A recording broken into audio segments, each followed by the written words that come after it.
সবাই যে খাওয়াইছি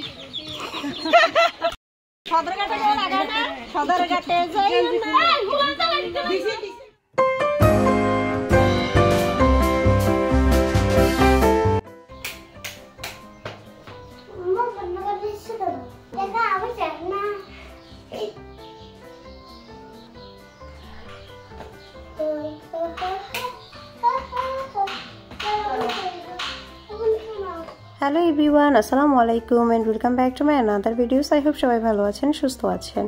আজকে ব্লগটা আমি শুরু করতেছি একদম বাসা থেকে রেডি হওয়ার পর থেকেই। যে দেখতে পাচ্ছেন রেডি হয়ে বের হয়ে গিয়েছি। আমি কোথায় গেছি সেটা তো এতক্ষণ নিশ্চয়ই বুঝতে পারছেন, যেহেতু আমি কালকে শেয়ার করছি আপনাদের সাথে অল্প একটু। আজকে আমি সুন্নতে খতনা যে প্রোগ্রামে দেওয়া ছিল এখানে চলে আসছি। আর গ্রামের বাড়িতে সুন্নতে খতনা কীভাবে করা হয় সেটা আপনাদের সাথে শেয়ার করব, বিশেষ করে নোয়াখালীর মানুষজন।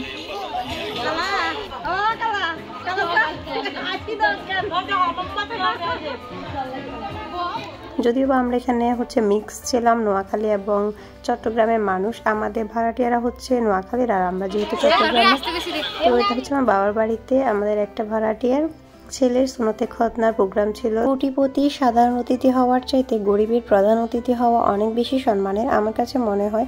আমি সবসময় চেষ্টা করি আমার মতো মধ্যবিত্ত কিংবা গরিবের প্রোগ্রামগুলোতে বিশেষ করে অ্যাটেন্ড করার জন্য, কারণ আমি নিজেই গরিব। আমি চেষ্টা করি আমার মতো গরিবদের প্রোগ্রামগুলোতে বিশেষ করে অ্যাটেন্ড করার জন্য।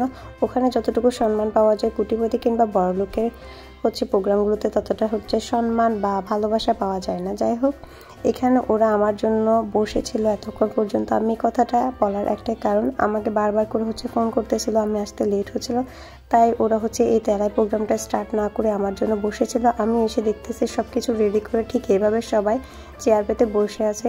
আমি আসার পরে প্রোগ্রামটা স্টার্ট করছে। এই কথাটা আমি এই জন্যই বললাম।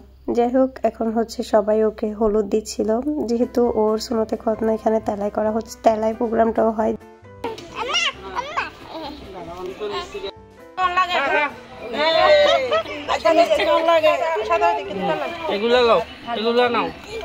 বিশেষ করে নোয়াখালীর মানুষজন এটার সাথে বেশ পরিচিত।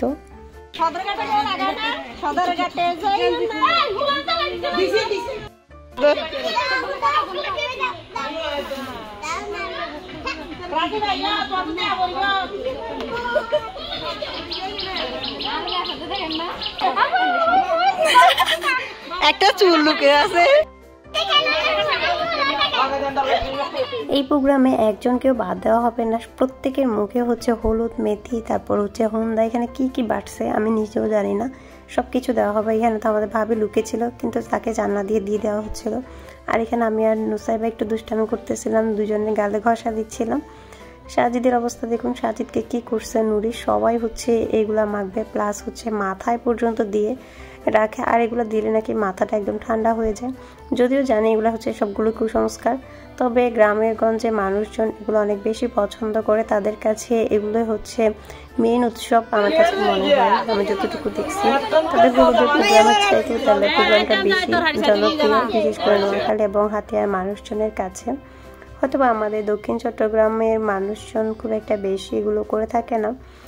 যাই হোক, এখানে দুলাভাইকেও দিয়ে দেওয়া হচ্ছিল, আর আমি একটু দিয়ে দিলাম সবাইকে। দুলাভাই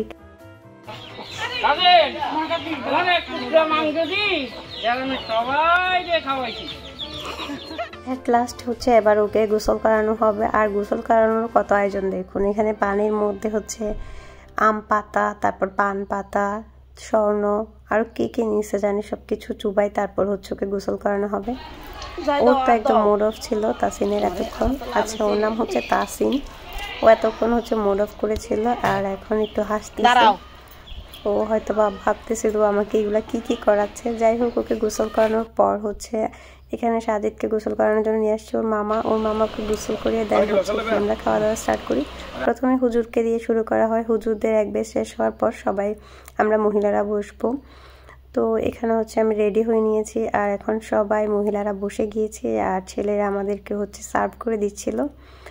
আমাদের গ্রামের একটা বিশেষ হচ্ছে নিয়ম আছে, যখন যে যার বাসায় হচ্ছে প্রোগ্রাম হবে সবাই হচ্ছে একসাথে এসে হেল্প করবে, যে যেটা পারে যেভাবে পারে, ছোট বড় কেউ হচ্ছে বাদ যাবে না, সবাই হেল্প করবে। তো আমার ভাইও হচ্ছে এখানে সবাইকে খাবার সার্ভ করতেছিল, তো আমি ওকে বলতেছিলাম ওয়েটার এদিকে আসো, আমাদেরকে হচ্ছে এটা দাও ওইটা দাও এরকম করতেছিলাম। আমরা সবাই অনেক বেশি মজা করে হচ্ছে খাইছি। এখানে আলু ভর্তা ছিল, গরু মাংস ছিল, মুরগি, ডিম, সালাদ, কোক সব কিছুই ছিল। খাওয়া দাওয়া শেষ করে ভাবলাম কয়েকটা ছবি তুলি। অনেকদিন পরে একটু রেডি হয়েছি, অল্প হলো, যদিও অনেক গরম ছিল, তাই হচ্ছে একটা কটন ড্রেস পরছিলাম। কার জামা পরছো? সাজিদ জামা। সাজিদ তোমার ছোট না বড়? সাজিদ বলছো? কি বলছো? ভাইয়া বলছো? কি করবা? বিয়ে করে কি করবা?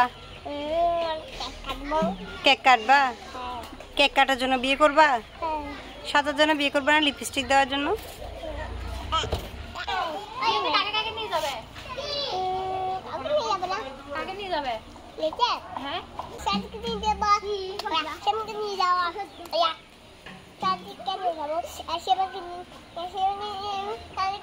তুমি সীমা কাকে ডাকছো? সীমাকে নিয়ে যাবা, শাহিদকে নিয়ে যাবা। তুমি সীমা কাকে ডাকছো? সীমা কাকে ডাকছো? আমি তোমার কি? তুমি আমাকে নাম ধরে ডাকছো কেন? তুমি ফুপিকে নাম ধরে ডাকছো কেন? তুমি সীমা বলছো কেন?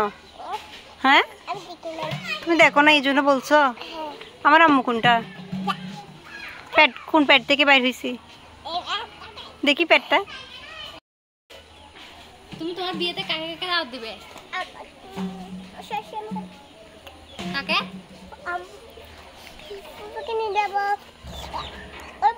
সীমা বলতে গিয়ে এখন ফুফি বলছো, ব্যথা পাইছো?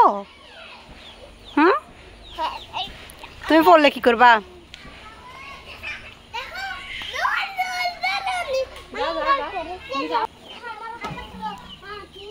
মাটি না দাও, তুমি দাও, বোন দিছে না, তুমিও দাও, এরকম দাও।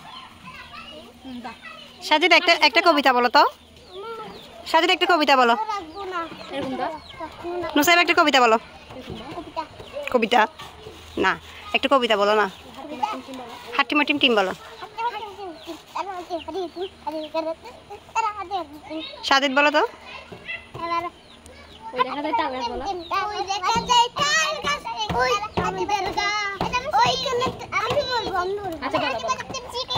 আচ্ছা ঠিক আছে, তুমি বসো। সাজিদ বলবে আগে, বলো। ওই দেখা যায় তাল গাছ বলো। ওই দেখা যায় তাল গাছ বলো।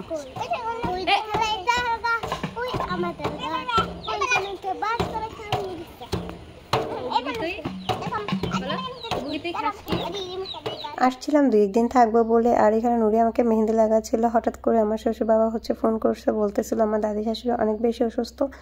সো হুট করে হচ্ছে আর মেহেন্দি এইটুকু দেওয়ার সাথে সাথে উঠে আমি আবার রেডি হয়ে চলে আসি শ্বশুর বাড়িতে। আর থাকা হয় না, আর আসার আগে হচ্ছে আবার আমাকে মিষ্টি দিচ্ছিল। ওরা বলতেছে তুমি তো চলে যাবা, মিষ্টি খেয়ে যাও। যাই হোক, আজকের ব্লগটা এখানে শেষ করছি। সবাই ভালো থাকবে।